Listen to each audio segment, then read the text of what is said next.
আজকে একাদশ দ্বাদশ শ্রেণীর সমাজবিজ্ঞান ক্লাসের দশম অধ্যায় থেকে বিচ্যুতিমূলক আচরণ এবং অপরাধ এই অধ্যায়ের থেকে আমাদের আজকের আলোচনার বিষয় অপরাধ, অপরাধের বৈশিষ্ট্য, অপরাধের ধরন এবং অপরাধের কারণ। এই বিষয়গুলো কিন্তু আজকে আমাদের আলোচনার বিষয়।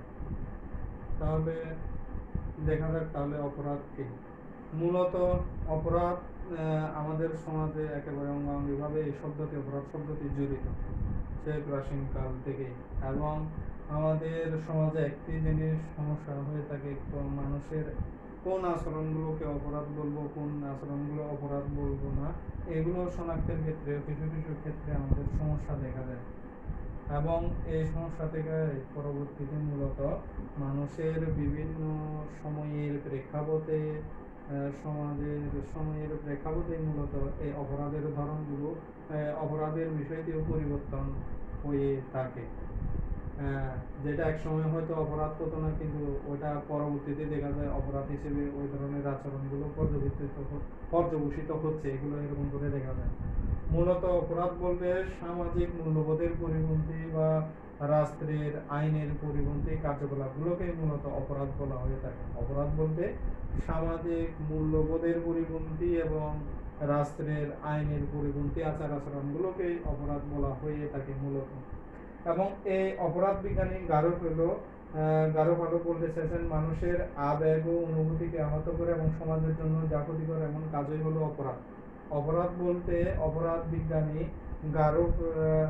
গারো ভালো বলতে চেয়েছেন যে মানুষের আবেগ এবং অনুভূতিকে আহত করে, মানুষের আবেগ অনুভূতিকে আহত করে এবং সমাজের জন্য যা ক্ষতিকর এমন কাজই হলো অপরাধ। ইএইচ সাদারল্যান্ড বলতে চেয়েছেন আইন বিরোধী সব কার্যক্রমই হলো অপরাধ বা আইন বিরোধী সব কর্মকাণ্ডই হলো অপরাধ।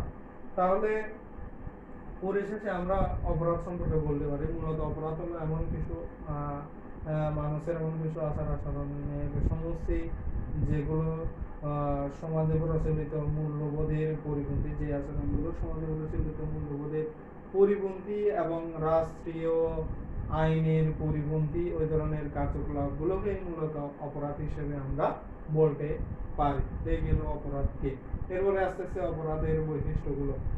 অপরাধের বৈশিষ্ট্যগুলোর মধ্যে আমরা যেগুলো দেখতে পাচ্ছি, অপরাধ হলো বৈশিষ্ট্যের মধ্যে অপরাধ হলো এক ধরনের অস্বাভাবিক আচরণ যেটা স্বাভাবিক নয়, এবং এই আচরণগুলো হলো আইন পরিপন্থী আচরণ।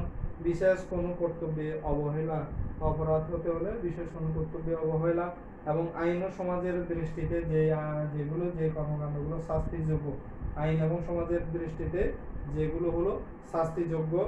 এরপরে অপরাধ মূলত আপেক্ষিক, কারণ এটা আজকে যেটা অপরাধ পরবর্তী অনেক বছর পরে দেখা গেল ওটা আবার অপরাধ হিসেবে স্বীকৃত না হতে পারে, বা অন্য দেশে এটা অপরাধ হিসেবে স্বীকৃত না হতে পারে। এই কারণে বলা হচ্ছে অপরাধ মূলত আপেক্ষিক। অপরাধ হতে হলে কাজটি শাস্তিযোগ্য হতে হবে, অপরাধ হতে হলে তাহলে ওই কাজটি হতে হবে শাস্তিযোগ্য এবং সমাজ ও নৈতিকতা বিরোধী কাজ। অপরাধ হলো সমাজ এবং নৈতিকতা বিরোধী কাজ। এরপরে মানব আচরণের বাঞ্ছিত বিচ্যুতি হলো অপরাধ। মানব আচরণের বাঞ্ছিত বিচ্যুতি, যেগুলো মানব আচরণের প্রত্যাশিত, এগুলোর বিচ্যুতিটাই হলো অপরাধ।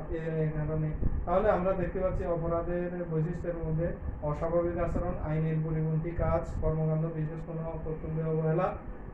কর্তব্য অবহেলা, আইন ও সমাজের দৃষ্টিতে শাস্তিযোগ্য যে কাজগুলো।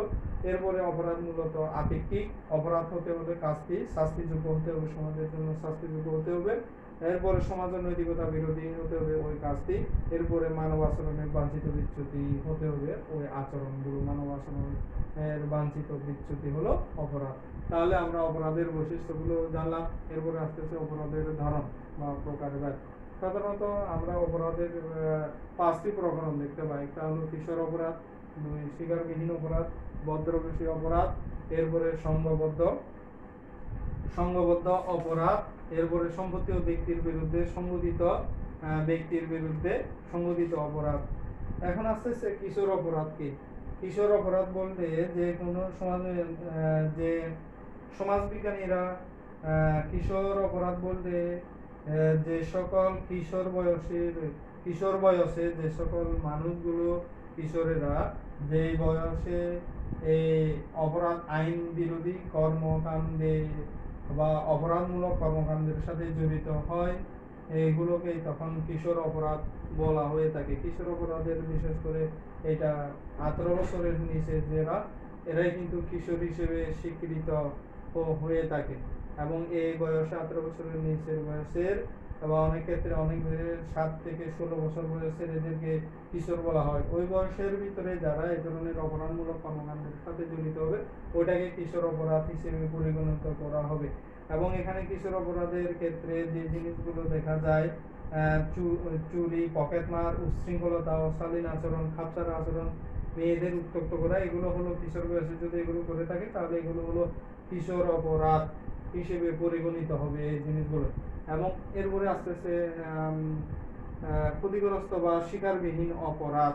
এই শিকারবিহীন অপরাধ হলো যে এখানে অপরাধী নিজের শিকারবিহীন অপরাধ, অন্যকে অপরাধী অন্যের কোনো ক্ষতি করতে পারে না, কিন্তু যে অপরাধী নিজের ক্ষতি করে থাকে, এগুলোকে বলা হচ্ছে শিকারবিহীন অপরাধ। এখানে এই শিকারবিহীন অপরাধের মধ্যে রয়েছে বিশেষ করে জুয়া খেলা, পতিতাবৃত্তি, মাদকাসক্তি, বলপরিবনা ইত্যাদি। এই ধরনের কাজগুলো হলো শিকারবিহীন অপরাধ, কারণ এই কাজগুলো যারা করে নিজেরাই কিন্তু ক্ষতিগ্রস্ত হয়, অন্যরা তেমন ক্ষতিগ্রস্ত হয় না, এ কারণে বলা হচ্ছে এগুলো শিকারবিহীন অপরাধ। এরপরে ভদ্রবেশী অপরাধ। আমাদের সমাজে এমন কিছু লোক দেখা যায় যারা একেবারে সম্মানীয় পোস্টে অবস্থানে অবস্থান করে এবং নিজেদের পেশাগত কারণে কিন্তু ভালো অবস্থানে করে, কিন্তু এই পেশাগত কারণে ভালো অবস্থানে থেকেই কিন্তু এই লোকগুলো এই অপরাধমূলক কর্মকাণ্ডের সাথে জড়িত হয়, যা অন্য মানুষগুলো বুঝতেও পারে না। এই ধরনের কর্মকাণ্ডকে বলা হচ্ছে ভদ্রবেশী অপরাধ। যেমন বলা হচ্ছে আয়কর ফাঁকি, জালিয়াতি, তহবিল তছরূপ। এরপরে বলা হচ্ছে ট্রেডমার্ক নকল।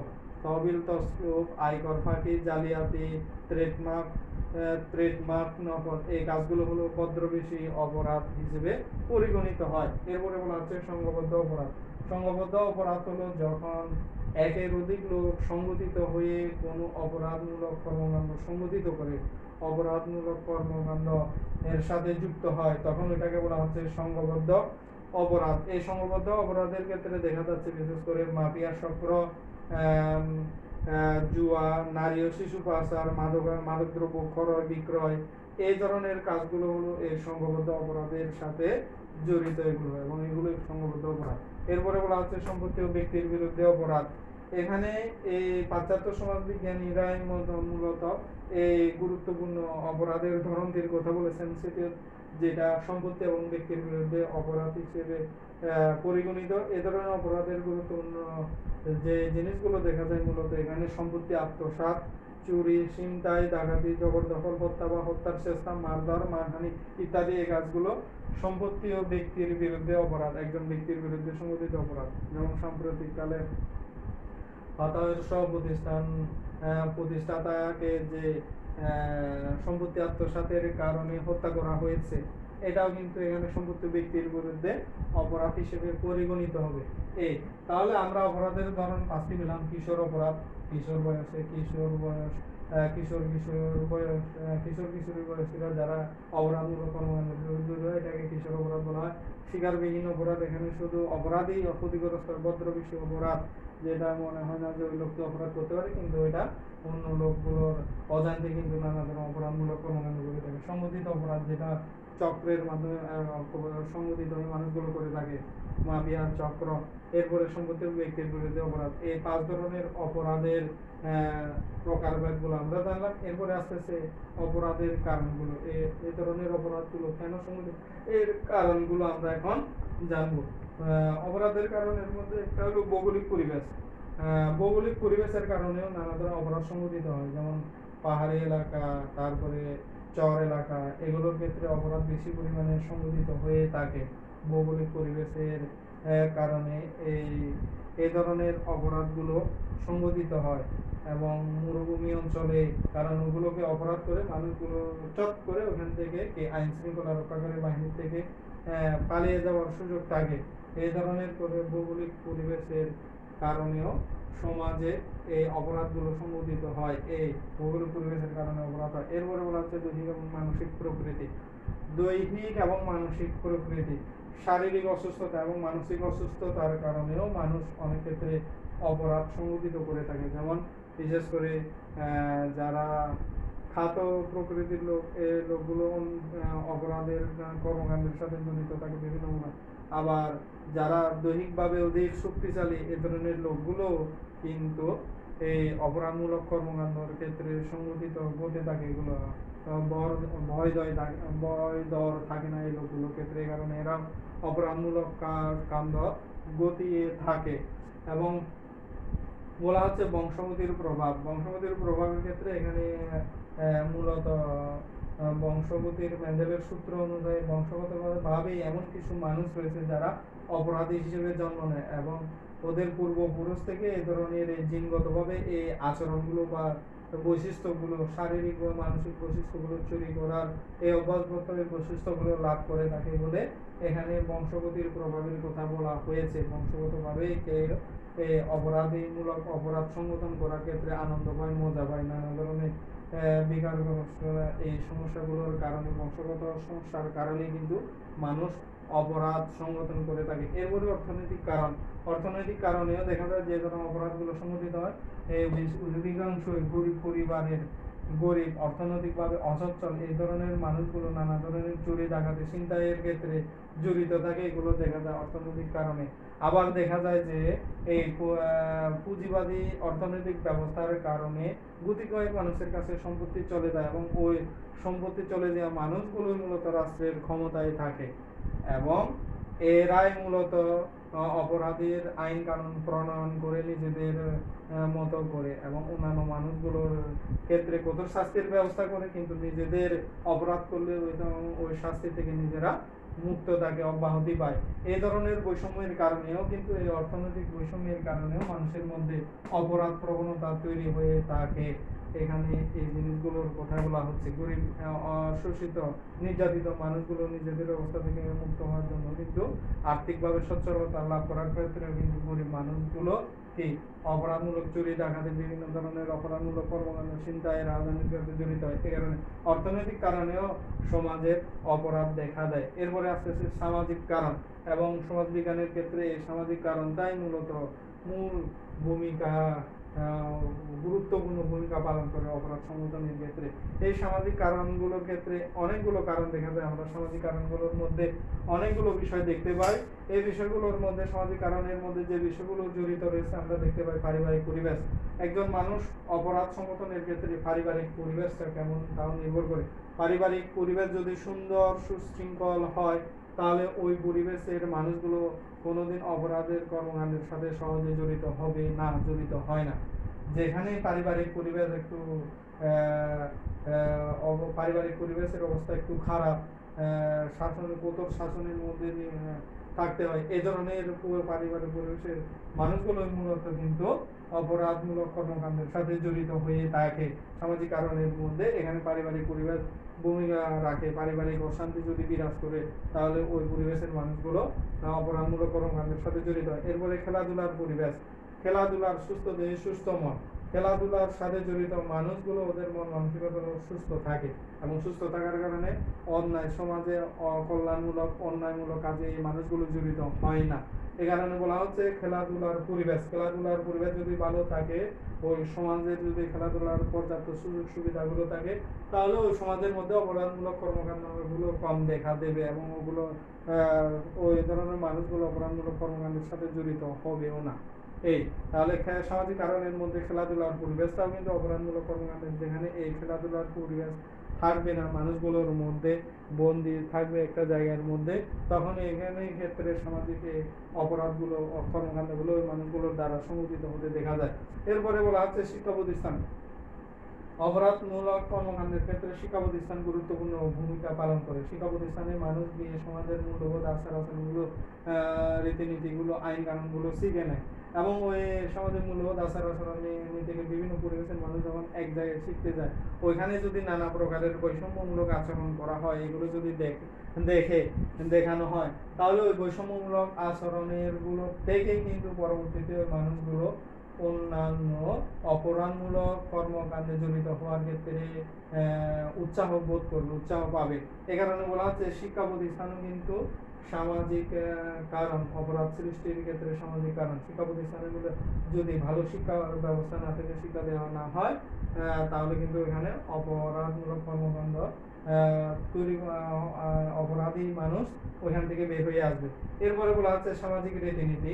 একটি সমাজের সামাজিক রীতিনীতি, আমরা জানি বিভিন্ন সমাজে বিভিন্ন ধরনের সংস্কৃতি থাকার কারণে পার্থক্য থাকে মানুষগুলো, এক এক সমাজের এক এক ধরনের রীতিনীতি থাকে। এ কারণে দেখা যায় এক সমাজের রীতি আরেক সমাজের জন্য আরেক সমাজের কাছে ওগুলো অপরাধ হিসেবে পরিগণিত হয়। এ কারণে সামাজিক রীতিনীতিগুলোর কারণে এক সমাজের মানুষ, এক সংস্কৃতির মানুষ আরেক সংস্কৃতির সাথে মিশতে গিয়ে নানা দ্বন্দ্বের মধ্যে পড়ে যায়, নানা দ্বন্দ্বের সংঘাত তৈরি হয়, এবং এগুলোর থেকে তখন মুক্ত হতে না পারলে, এগুলোর থেকে এগুলোর যদি সুন্দরভাবে সমাধান করতে না পারে, তাহলে ওই দ্বন্দ্ব থেকেও কিন্তু মানুষ অপরাধমূলক, সাংস্কৃতিক দ্বন্দ্ব থেকেও কিন্তু মানুষ অপরাধমূলক কর্মকাণ্ডে জড়িত হয়। এ কারণে বলা হচ্ছে সামাজিক রীতিনীতি, আদর্শ, মূল্যবোধগুলো কিন্তু অপরাধ সংগঠনের ক্ষেত্রে ভূমিকা রাখে। এরপরে বলা হচ্ছে শ্রেণী বৈষম্য। সমাজের মধ্যে যদি শ্রেণী বৈষম্য প্রখর আকারে থাকে, ধনী গরিবের বৈষম্য অর্থনৈতিকভাবে, বা উচ্চ শ্রেণী নিম্ন শ্রেণীর এই ধরনের বৈষম্য যদি প্রখর আকারে দেখা যায়, তাহলে নিম্ন শ্রেণীর মানুষ বিভিন্ন ধরনের অপরাধমূলক কর্মকাণ্ডের সাথে জড়িত হয়ে যাবে, বা উচ্চ শ্রেণীর মানুষ নিম্ন শ্রেণীর মানুষগুলোকে শাসন শোষণ করতে গিয়ে অপরাধমূলক কর্মকাণ্ডগুলো ঘটিয়ে থাকে। এ কারণে শ্রেণী বৈষম্যের কারণে সমাজের মধ্যে পার্থক্যের, শ্রেণী বৈষম্য, শ্রেণী পার্থক্যের কারণে সমাজে অপরাধমূলক কর্মকাণ্ডগুলো সংঘটিত হয়।